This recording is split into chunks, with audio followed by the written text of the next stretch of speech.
Somebody told me you're in River City at the moment, is that right? Yeah, you can quite often see my little baldy head bobbing about in the pub at River City. I think I'm getting typecast, that man in the bar. I keep telling him, like, give me someone else. So you actually got his speaking with him? Yeah, it's usually just a couple of lines though. I got a toast this week, we're doing something. That'll be probably, they usually film it 2 months in advance, so you never know kind of when it's going to be on. But last time I was a sleazy man hitting on a girl in the bar, again. But a great one I just did this week was Ravsy Nesbitt. And that may be an exclusive for it, because I'm not sure the BBC's even got that up yet. They're doing a Christmas special for that. Is that right? Filmed that last week. And you're in that? Yeah, and I got a line in that with Gary Lewis, who I'm a massive fan of. And again, like, I suppose we're just working here and being around, international football players. You don't get intimidated that easily. But Gary Lewis I was watching him in Gangs in New York last year, and kind of Billy Elliot, and I was just standing beside him. And again, when you talk about people being kind of down to earth or thinking of superstars, he's worked with Scorsese, worked with the biggest director in the world, but he was just this fantastically funny little guy that cracked a joke with every single person who walked past him. And you could tell there were some people who walked past him and they were, "Hi Gary, how you doing?" and kind of just idolised him. And there were others a lot of others just didn't recognise him. He just looks like an average guy. And he's kind of cracking jokes with these people who are coming out of the BBC office, oblivious to who he is. So that was quite special. And that's kind of more why I do the acting stuff. I've got no talent as an actor, probably less talent as an actor than I do as a football player, but get away with it. But it's just fun. It just kind of brings a little bit of variety to life, I think.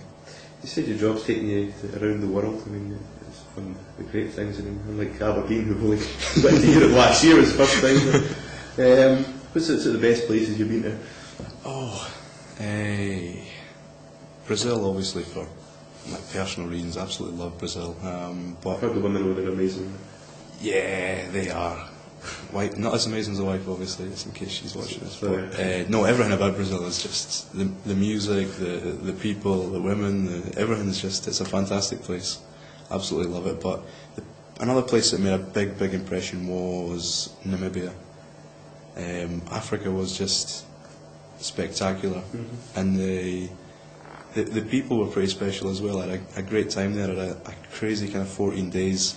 We did coast to coast. I did one club gig and one radio gig, and I was treated so well, and the atmosphere in the clubs were just amazing. It seemed like people lived for their weekends there. I think life's a bit more simple. I think it can be hard, but the release for them is their entertainment and the music and the dancing. It was just a great experience, and everywhere I went, every single person would insist on you coming in and eating the food and having a drink, and it was just it was an amazing time. And my job was just to play some records, which seems bizarre. But they really appreciated you going. Yeah, and I mean, everywhere you go, it's kind of strange that they'll put you up in 5-star hotels and fly you to venues just to play music for a couple of hours. So again, I think I'm lucky in that sense that I'm still doing something that I'm passionate about, I really enjoy, and still get the opportunity to travel and meet people, which is great fun as well.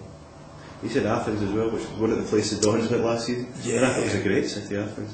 Absolutely amazing, although I did that for I think 6 months, and all I ever really saw of Athens was I came in at night, I went straight to the hotel at 8, I went for a sleep, to the club till 5 in the morning, and then first flight out. So I never, and all the time I went to Athens, I've still never seen the Acropolis. Or so that's another. I suppose one of the drawbacks about travelling when you're DJing, it's kind of nocturnal. Despite your globe shopping, you've remained very loyal to Scotland and Aberdeen in particular. You do quite. I mean, you still work in Aberdeen on Sunday nights? Yeah, I do a couple of nights in Aberdeen, which I now I don't live in Aberdeen. I stay with Granny, who lives just out of town, who was brought up within Gordon, who again, kind of, if it wasn't for her dragging me to games and practice and stuff, I probably would never have been where I am. So it's good to still kind of have a tie with Aberdeen. Always, wherever I've been, wherever I lived, I've always ended up back in Aberdeen at one point, and always look out to see how the team are doing. Obviously, the weekend as well. But I think there's something special about Aberdeen in the North East in particular. I think it's the people that definitely just set the place aside. You can moan and groan about weather and how great it looks in winter or something, but I still really miss Aberdeen, strangely enough. And to be fair, I mean, you're putting something back into the community and working closely with the local council, you give kids a chance initiative. Yeah. What does that involve? I don't know how I ended up doing that, but I've been doing it now for, I think, again, close to 10 years, and I'll work with kids who are getting into trouble or already in trouble, you could say, with behavioural problems at school or whatever, and they try to get them into diversionary activities to just pretty much show them a bit of attention and get them into something that they can kind of have a passion for and develop a little bit. And there's all sorts of things that give kids a chance to provide, from kind of orienteering to football coaching to they can do pretty much anything they want within their imagination, and these guys will fund it for them, just as long as they participate every week and they show an interest in what they're doing. But I'm working with a couple just now who I've had for, I think, about a year and a half, and they're now at the point where they're doing their own club nights, they're organising events, they're playing to 500 kids a week, and I'm just about finished with them. They're just about to leave school and they'll take my job now, so that's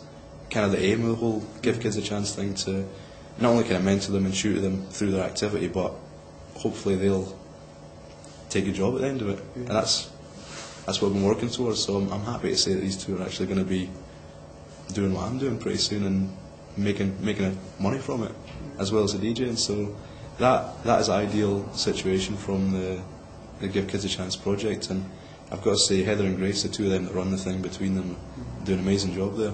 And is it Aberdeen City Council, isn't it? Yeah, it's Aberdeen City Council that also cover Aberdeenshire, and it's been going, I think it's been going a good 15 years.